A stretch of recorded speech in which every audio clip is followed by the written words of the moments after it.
गोरी कवि और कालू कौवे के अंडे से बच्चा निकलने ही वाला था। अरे बहादुर जी, मेरे अंडे में से बेटा ही निकलेगा। ऐसा क्यों तुम गोरी कह रही हो? बेटी भी तो हो सकती है ना। कालू जी, मुझे तो बेटा ही चाहिए। वो बड़ा होकर मेरे कोई काम तो आएगा ना। मुझे दाना और फल ला कर देगा ना, फिर मैं घर में आराम से सोई रहूंगी। ए गोरी, तुम ऐसा क्यों सोचती हो? बेटियां तो बहुत ही प्यारी होती हैं। देखो, बेटियां तो बेटों से ज्यादा ख्याल रखती हैं अपने माँ बाप का। अरे कालू जी, कुछ भी हो, मुझको तो बेटा ही चाहिए। मुझे बेटी बिल्कुल नहीं चाहिए। ऐसे ही दोनों में बहस होती रहती है और कुछ दिनों बाद अंडे में से बच्चा निकल जाता है और वो बेटी कौवा थी। माँ, मम्मा, मुझे भूख लगी है, खाना चाहिए मम्मा। अरे चुप कर मनूस कहीं की, मुझे तो बेटा ही चाहिए था। और तू मनूस कहाँ से टपक पड़ी? को तुम तो कितनी काली और बसूरी हो। माँ, मम्मा, अभी तो मेरी जैसी हो ना। आगे से तू जबान लड़ाती है मेरे साथ। फिर गोरी कवि वहाँ से घर से बाहर चली जाती है और जहन में सोचती है, मैं क्या करूँ? कुछ भी करके मुझे इस मनु से पीछा छुड़ाना होगा। ऐसा करती हूँ, इसे घुमाने के बहाने बाहर ले जाती हूँ और बाहर जाकर किसी जगह पर या किसी दरिया में इसे फेंक दूंगी। ऐसे करती हूँ, ऐसे इससे पीछा भी छूट जाएगा। फिर एक दिन गोरी कवि कहती है, अरे बहादुर जी, आप घर पर ही रहोगे या काम पे भी जाओगे? गोरी चले जाता हूँ। तुम्हें क्या हो रहा है? थोड़ा सा आराम करने दो ना। क्यों मेरा सर खाने लग पड़ी हो सुबह सुबह तुम? ये क्या आपको मालूम है, जंगल में नदी के पास बहुत ही खूबसूरत फल लगे हैं। वहाँ पर नए दरख्त लगे थे। अब वहाँ पर जाइए और कुछ खाने को ले आइए ना। चलो ठीक है गोरी, मैं जाता हूँ और मैं लेके जल्द ही आऊंगा। कवि जहन में सोचने लगती है, ये अब मुझे मौका मिला है, मैं ऐसा करती हूँ, अभी इसे कहीं पे लेकर जाती हूँ और इसका काम तमाम कर देती हूँ। लो मेरी प्यारी बेटी, तुम्हें जंगल में कहीं घुमा कर लेके आती हूँ। मामा, आज तो आप मुझसे बहुत अच्छे से बोल रहे हैं।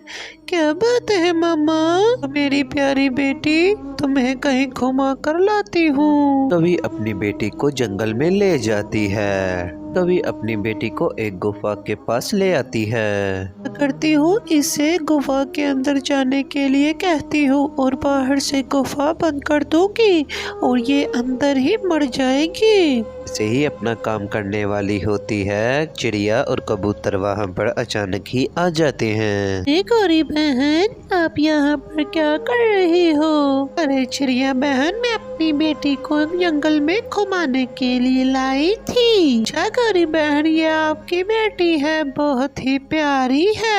और कबूतर भैया दूसरे जंगल किसी काम से जा रहे थे।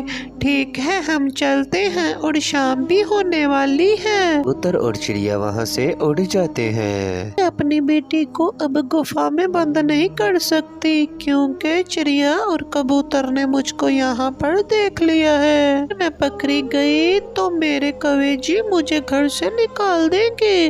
अब मुझे कोई दूसरा जाल बिछाना होगा। गोरी कवि और उसकी बेटी घर वापस आ जाते हैं। अगले दिन गोरी कवि की बेटी को बहुत तेज बुखार चढ़ गया था। अरे गोरी, तुम ऐसा करो, अपनी बेटी को जल्द ही तोता डॉक्टर के पास ले जाओ। इसे बुखार की दवा लेकर दो। बच्ची की तबीयत बहुत खराब लग रही है। गोरी अपनी बेटी को लेकर तोता डॉक्टर के पास चली जाती है। गरी बहन, आम का पत्ता रोजाना आप अपनी एक बेटी को खिलाना, आपकी बेटी ठीक हो जाएगी। गौरी के जहन में शैतानी प्लान जन्म लेता है। ये अपनी बेटी को लेकर जंगल में से घर वापस आ रही थी, तभी वो एक जहरीले दरख्त के पत्ते ले लेती है। आकर कवि जी को कहती है कि मैं डॉक्टर के पास गई थी और उसने कहा था कि कुछ पत्ते आप अपनी बेटी को दीजिएगा, आपकी बेटी ठीक हो जाएगी। चलो बेटी तुम ये पत्ता खा लो। मुझे लगता है कि मुझे भी बुखार हो रहा है, तुम ऐसा करो पहले ये एक पत्ता तुम मुझको दे दो। बात सुनकर गौरी तो घबरा ही जाती है। नहीं, ये मेरी बच्ची की दवा है, मैं अपनी बच्ची को ही खिलाऊंगी। गौरी देखो ना, मुझे भी कितना बुखार हो रहा है, एक पत्ता मुझको भी दे दो। गौरी कवि रोकर कहती है कालू जी मुझे माफ कर दो कालू जी, ये जहरीले दरख्त के पत्ते हैं। मैंने आपसे बोला था ना कि मुझको बेटी नहीं चाहिए, मैंने जिद में आकर जहरीले दरख्त के पत्ते अपनी बेटी को खिलाने जा रही थी कि ये मेरी जान छोड़ दे, मैं इसे नहीं पाल सकती। देखो गौरी, ये तुम क्या करने वाली थी, मुझे बहुत शर्म आ रही है कि तुम मेरी बीवी हो। ये कालू जी मैं आपसे माफी मांगती हूँ, मुझे बहुत बड़ी गलती हो गई है, प्लीज आप मुझे माफ कर दीजिए। ठीक है गौरी, पर तुम्हारा गुनाह बहुत बड़ा था, तुम्हें अपनी गलती का एहसास हो गया है तो मैं तुम्हें माफ करता हूँ। वो तीनों खुशी खुशी रहने लगते हैं। अरे दोस्तों, इस कहानी से हमें ये सीख मिलती है, गलत रास्ते का गलत अंजाम ही होता है।